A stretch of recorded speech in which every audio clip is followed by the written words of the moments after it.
Welcome back to Nick Lange's Comic Corner, Classic / Non-Classic. This is episode number 878 and Doubleshot number 772. I have two trades. One is a Batman-related trade. The other, of course, is dumb. The other trade is from one of the writers of Batman comics, Grant Morrison. You'll find out what it is in a minute. Well, after I review this first one. First one is DC Comics Zero Year from the world of Batman. Yep. This book contains like all the Zero Year tie-ins from the Zero Year event. Released in 2013. Yep. Though it also contains a couple issues of Batman. Yep. This book contains Batman Volume 2, issues 24 to 25.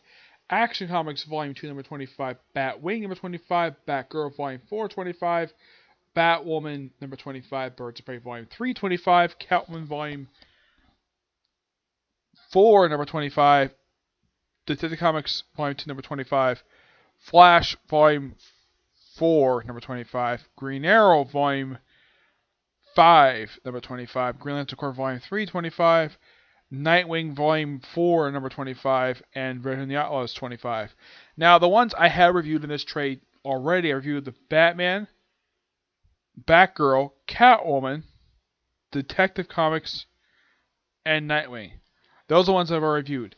The Action Comics one is simply put what Superman was up to during Zero Year, where he's dealing with the whole storm thing that happened in issue 25 when the hurricane hit Gotham City, and he's out to rescue Lana Lang. And this hints to these two postures in relationship, which this doesn't happen because Lana Lang ends up later marrying John Henry Irons, a.k.a. Steel, and becomes Superwoman. And has her own comic book, but got canceled 18 issues for some stupid reason. Well, actually got canceled due to low sales. It's a not bad issue. I know one person who's a big Superman fan, he didn't like the issue at all because one of his gripes against it was just that Superman was too busy burning out a drug dealer's warehouse than sane people. That was his problem. I didn't have a really big problem with the issue at all. Alright, the next one is the Batwing issue. It's simply put what the character Luke Fox was up to during the events of Zero Year, where even though he's a rich kid because, well, his father's the CEO of Wayne Enterprises, he doesn't look like a stereotypical rich kid. He's basically help people out, and pretty much this issue was just set up for him to potentially become Batwing in present day, because Batman shows in the book. And one person like it, I know it's not the same person like Action Comics. He didn't like the price tag for the book because it was raised to $4 because Batman made an appearance in the book. Yes, a lot of the Zero tie-ins were simply had the prices jacked up by $1 just because they're tie-ins to Zero Year. Oh, and by the way, if you're wondering how much that Batman 24 cost, $8. Yes, it was by far one of the most expensive comics, probably the second most expensive individual comic I've ever bought. Yes, I actually bought the issue. The Batwoman issue is simply kind of like the way it was with Batwing, where it's basically kind of a partial backstory of her. It's basically her setting up to become Batwoman present day, because she had to take a break from. She had to come from West Point because Philip Kane, the brother of Martha Kane, and also the brother of Jacob Kane, Kathy Kane's father, was killed in Batman 24. Yeah, so it's affected there. And we have her becoming a vigilante. In a way, she saves a group of people, and it's really a fun little story.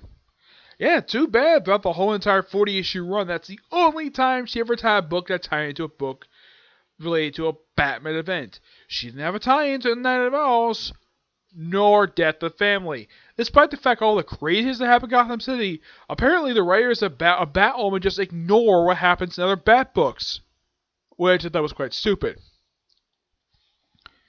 Alright, now let's talk about the Birds of Prey issue.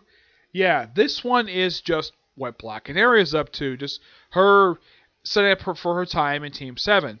She also had a dojo party that got burned down, and she also meets the character John Lynch. Now, I was thinking, though, John Lynch, isn't that the football player he used to play for the Tampa Bay Buccaneers? Completely unrelated person.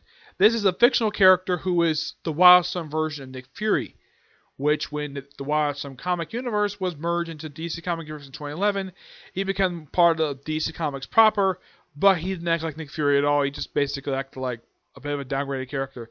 Half the time, people forget this character existed, because this character's only appearance outside of this was actually up in the short-lived Team 7 comic book, which I thought was really good, despite being canceled after only 8 issues. Well, it had 7, but it had issue 0.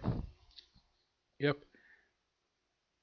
The Flash issue is simply put Barry before he got his powers. Him also meeting Iris West, setting up a potential romance in the future, and him, of course, helping out in Gotham City prior to the power going out. Yeah, of course, thing ends with him going to Keystone City, even though he lives in Central City. Yep. The Greener issue is simply Oliver when he came back from the island. And this comic is noteworthy for the introduction of John Diggle to DC Comic Universe. A guy who became a recurring character, became a regular supporting character throughout the remainder of Jeff Lemire's run for the book. He appeared in Andrew Kreisberg's run, disappeared when Ben Purvis took over the book, but he came back when the book was relaunched in 2016, and he became a supporting character for pretty much a majority of Ben Percy's run for the book. And then once Ben Percy left, John Diggle was dropped from the book for no explained reason. Yep. Plus, it's the 2-story book, which 25th issue, not a bad idea to do. Though they do change the artist for the second issue. Green Lantern Corps. It's what John Stewart was up to before he got. This is basically John Stewart before he became a Green Lantern. He's a Marine and he helps, people evacuate from Gotham City due to the whole storm thing. And runs to a version of Anarchy. This is technically Anarchy's first post-Flash appearance. But no one figures out who this guy is. And Francis O'Brien Muccioletta, when he took over Testa Comics, decided to retcon this character existence by introducing a new Anarchy who was a corrupt politician. Yep. And eventually they did have the actual Anarchy become Anarchy and later on in Detective Comics when Dennis Cindy was running the book. Yeah, but this Anarchy, he completely disappeared. He was never heard from again, and he was never mentioned in DC Comics ever again after this one-shot appearance. Did he die? Nope. Just stopped appearing after this one issue. Though Batman himself does make a cameo and looked like he was about to hit John Stewart, but he said to stop doing it. The Red Hood and the Outlaws issue is simply put what Jason Todd was up to during the whole Zero-Year stuff. Where, get this, he actually finds Red Hood 1's helmet, and he finds one of the Red Hood helmets, puts it on, claims he is Red Hood 4, and he meets a woman who will become involved with him in the future via Lazarus Pit. Those of you curious of who does he meet in the past? He meets Talia Ghul, the woman who is the mother of Bruce Wayne's only biological child. Mother of Damian Wayne. And her father Raj shows up at the end, which I'm not surprised because Tina did have these two pop up in the, not Talia per se, but did have Raj appear occasionally throughout his brief run on the book when he took over the book from Scott Lobdell. So, yeah, simply put, the whole point of that being there was just a referencing what was all about the book prior to that. But it's a good story. Plus, we have a brief appearance by the Joker. Yeah, though it's Red Hood 1, though technically this is kind of referred to as the Joker. Yeah. Though this issue was also noteworthy for the last appearance of the Red Hood gang. Yeah, which this gang was humongous. Which, my guess is Scott Snyder must have heard of the Red Hood, the original one who he turns to the Joker, and made a whole gang around him and made Red Hood 1 based on that version of Red Hood. And apparently this guy could not keep his helmet all the way because he kept showing off his mouth. I'm not sure what was up with the artwork when Greg Capullo comes to draw it, which I thought was really, really weird. The way they have this book set up is that they start with Batman 24, all the tie-ins, and have Batman 25. The reason I didn't talk about the other books because I technically have already talked about them in their own individual trades on this channel. But these one-shots are good. I do recommend this. It's only a good $35. Now, unlike most events DC Comics did, this one I didn't have a problem with doing this and then doing the individual thing. Didn't have really a problem with it because it didn't affect the whole entire story. Yeah, give this book a 9.5 out of 10. Yeah, unlike other crossover events that came out from 2012 to about 2016. Yeah, unlike other ones they did during that period of time, the Batman events are the exception because they're not exactly like books that have connected to other books like other ones did. This one kind of was, but the tie-ins were simply put, they were taking place between books 24 and 25, just simply what they were up to. Mm-hmm. Though, if I could think of one character who I thought really missed an opportunity, there was a missed opportunity for being in this event, I'd probably say it's Wonder Woman. Yeah, she's the only one I can think of by far that I could possibly think of they could have included here for Zero. I mean, there's nothing that says she didn't come to shore just recently when she showed up in Just Like Origin. I mean, this takes place prior to Just Like Origin. I mean, there's nothing that says that she couldn't. But aside from her, probably Martian Manhunter. Yeah. But aside from that, that's it when it comes to that one. Next up is a book from Grant Morrison. Though it's a book I didn't initially know he did until I saw his name in the book. But I knew about this group via the fact that they show up they had a tie-in miniseries for Dark Reign. Who are these characters? The Skrull Kill Krew. This is the Skrull Kill Krew. Well, the Skrulls must die to complete Skrull Krew. This collects the original miniseries from 1995, which was 5 issues. Avengers Initiative 1619, which is a tie-in to Secret Invasion, and their Dark Reign miniseries from 2009, which was also 5 issues, and material from Dark Reign New Nation. Yeah. The original miniseries from the 90s, that was done by Grant Morrison and Mark Millar. Yep. Those two guys. The Avengers Initiative issue was done by Dan Slott and Crystal Cage. New Nation, this story from that is done by Adam Ferber, who also does the Skrull Kill Krew miniseries. I would have thought maybe since Dan Slott and Crystal Cage brought back this group, they might continue this group, but nope. They didn't. Nope. Those of you curious though, what the heck is the Skrull Kill Krew? They are a group of humans who have shape-shifting powers, though it was later revealed how they got these powers. And it's quite silly. Okay, how they got these powers, they ate this meat from hamburgers. And get this meat came from cows that were originally Skrulls.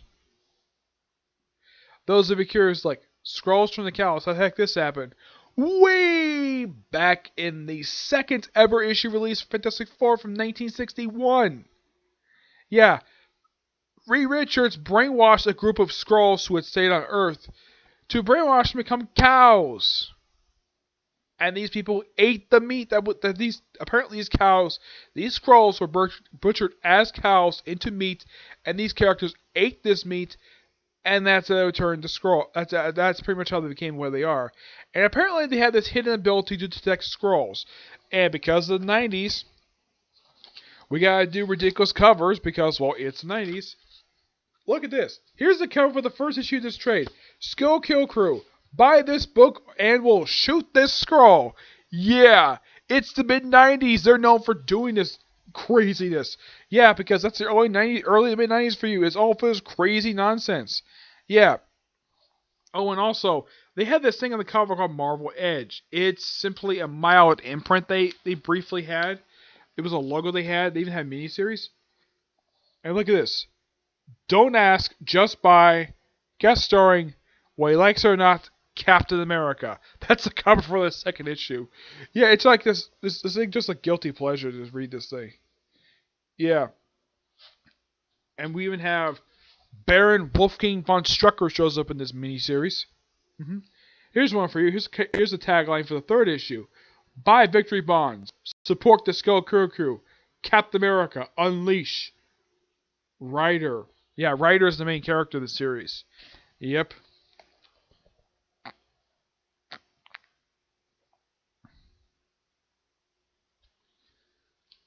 And here's the cover for issue 4, which you may think it features Fantastic Four, but it doesn't really feature it. World's most hateful comic magazine. Yeah. There's the cover for issue 4. It is something, though, the fact that after this miniseries was finished, these guys disappeared for 13 years before finally returning. Here's issue 5. Final Stop. Skrullville. Yeah. Though the logo itself kind of reminded me of. Those of you who ever heard of the series Biker Mice from Mars, it's a very similar looking logo. Yeah, I think it's based on that logo, but it's not a ripoff of that very same logo. Yeah, it's a 90s cartoon. We have mice from Mars who are bikers who come to Earth. Yeah, it's a particularly awesome series that they had in the 90s. They briefly revived in the 2000s. It's a really interesting series. I do highly recommend checking it out. Yep, and they disappeared for many years, and they popped up in the pages of Avengers Initiative, which also featured an appearance by the Secret Warriors prior to them getting their own ongoing series in 2011. Actually, it was 2009. Yep. And of course, the same year that the Secret Warriors got their own ongoing series, we had Return of the Skull Krew getting their own series. That was basically the explanation of how they got their powers, because apparently Grant Morrison and Mark Millar didn't bother to do that. They explained how they got their power. Just you have these 5 people who just randomly have shifting powers, and they apparently have the ability to track down Skrulls. Yeah, these people apparently hate Skrulls so much that they decided to hunt them down. Yeah, but this is a pure blast of a read to actually get through, and it's good.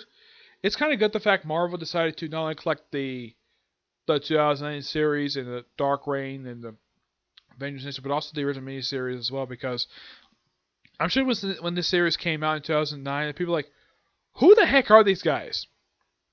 And this trade was released in, let's see if we can find the publication for this thing. Yeah, this was released back in 2015. So, as for why in the world they were released at that point, no idea. Oh yeah, those that be curious though, who the heck, now Ryder is the guy in the middle. This is some, I don't know who this guy is, but who's this guy over here? That is a character known as 3D Man. He's a character made as D back in the 70s who briefly did join the Skull Kill Crew. He was even part of the Agents of Atlas. Yeah, he's part of that group. Yeah, that was a group of characters who are a group of semi-obscure characters from the 50s, and they're basically the Avengers of the 1950s, in a way. Yeah. But this is good. I'm giving this book a 9.5 out of 10. It's got good artwork too by various different artists. The artwork for the Action Adventure miniseries, that's done by Steve Otwell. Yeah, Steve Yawa. He does the original miniseries. The artwork for that. Avengers the Initiative is done by. Issue 16 is done by Stefano Calisti. 17-19 is done by Harvey Talibio, and 19 is done by Bongo Das. The New Nation One Story is the artwork done by Pablo Soria, and the artwork for the second miniseries done by Mark Robertson and Rabo Savell. I think that's pronounced the person's name. Yep. Yeah, this is good. Oh, I forgot to mention the creative teams for the books in here. I forgot to mention that. The other ones I've already brought up on here. Yeah, Action Comics writing was done by Greg Pak, artwork done by Aaron Carter, Batwing written by Justin Gray and Jimmy Palmiani, artwork by Eduardo Pesina and Juar Ferreira. Let's see, Batwoman written by Mark Drigg, artwork by Cheryl McCarthy, Andrea Muti, Jim Farn, and Pat Offey.